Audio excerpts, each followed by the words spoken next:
Totally would be a fun car to have. I mean, it just, I can't not smile. It's fun. You know, I'm on a fun street where there's a bunch of roundabouts. You carry, it's about a 45 mile an hour speed limit, so you carry pretty good speed right up until you get to the roundabouts, and you can just downshift. You can brake at the last second, and man, it just hugs those corners. You have to find that sweet spot with the turbo, but you can hold it just kind of, you can kick it out.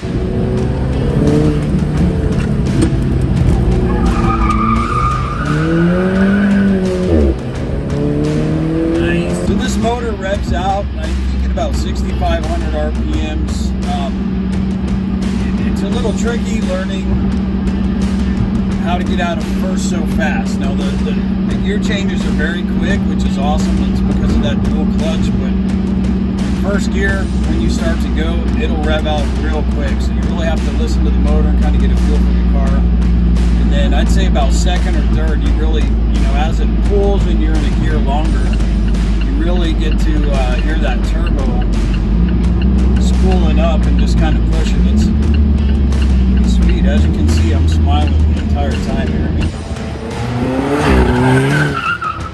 It's a sub $70,000 car, 60 grand used. They don't make them anymore. You know, I know there's some amazing Porsches out there, Corvettes, and other cars in this price range. But this is the car that you pull up to a stop sign if you want to take a picture. I mean, it happened the other day. Because you see Porsches around here, you see a Porsche, you know, 20 of them every time you go to the grocery store. Nobody sees these, you know. So like the thought of the baby Ferrari, that's kind of how it is. It's a really fun car. Dodge Viper right there. The McLaren in front of it.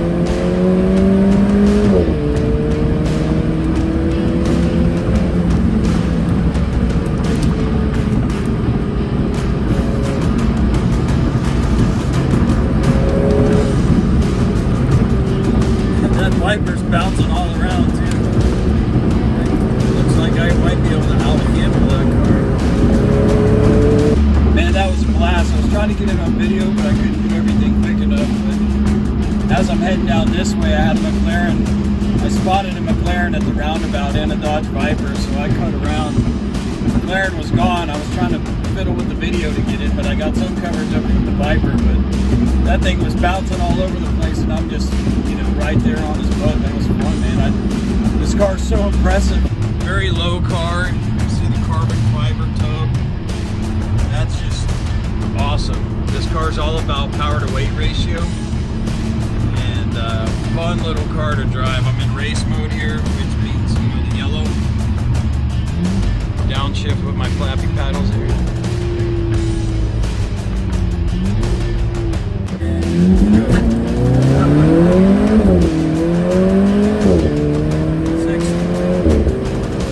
Pretty quick. I mean, I lost the back end a little bit there, but man, it's fun. I've never driven a four-cylinder that's this quick.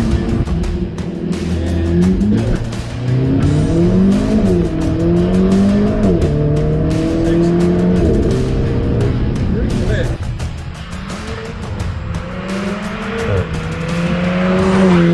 So another thing that's very analog about this car, which I kind of like, I'm not used to it, I don't think any of us are at this point in time with the way vehicles are manufactured, but this car does not have power assisted steering, no power steering.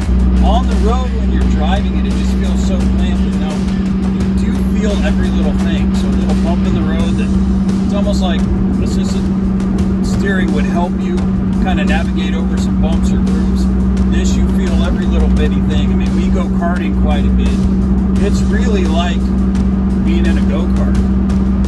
It's just, you know, back to the basics. It's light, it's quick, but pretty analog. Other than the driving modes like traction control and all that, we do have cruise control, and other than that, I mean, it's a radio, which I am not even using, power windows, power mirrors, that's about it. No heated seats. These seats, I think, are carbon tubs in the back. Yeah, seats are about 1.5 to 2 inches thick. They're relatively comfortable. They hold your body real well.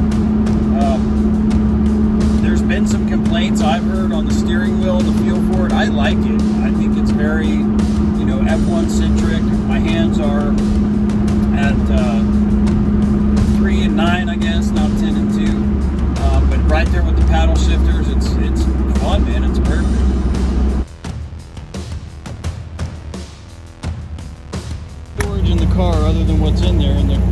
tub is this back deck lid. It's really cool because you can see the Alfa motor there. But as everybody else shows also, there is nothing, no gas shocks to hold this. If you're going to prop it open, you have to use that.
Sums up my review of the Alfa 4C.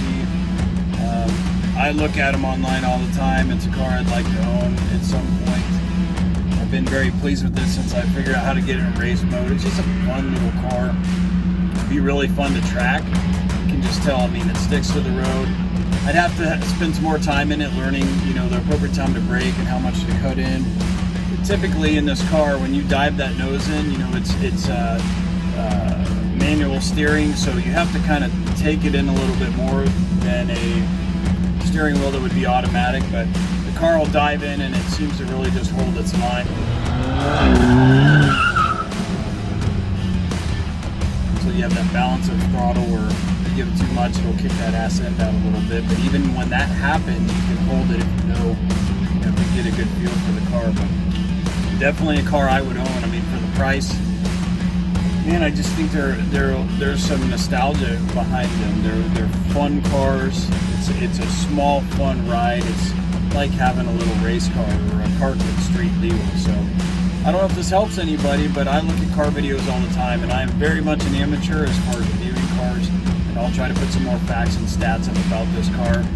I couldn't tell you everything about the steering or what kind of suspension it has or anything like that. Don't really care, honestly. I'm just your average lover of wheels and things. Grew up racing dirt bikes and BMX and motocross and all of that stuff, and then do a lot of karting, and I've always loved cars and trucks and everything in between.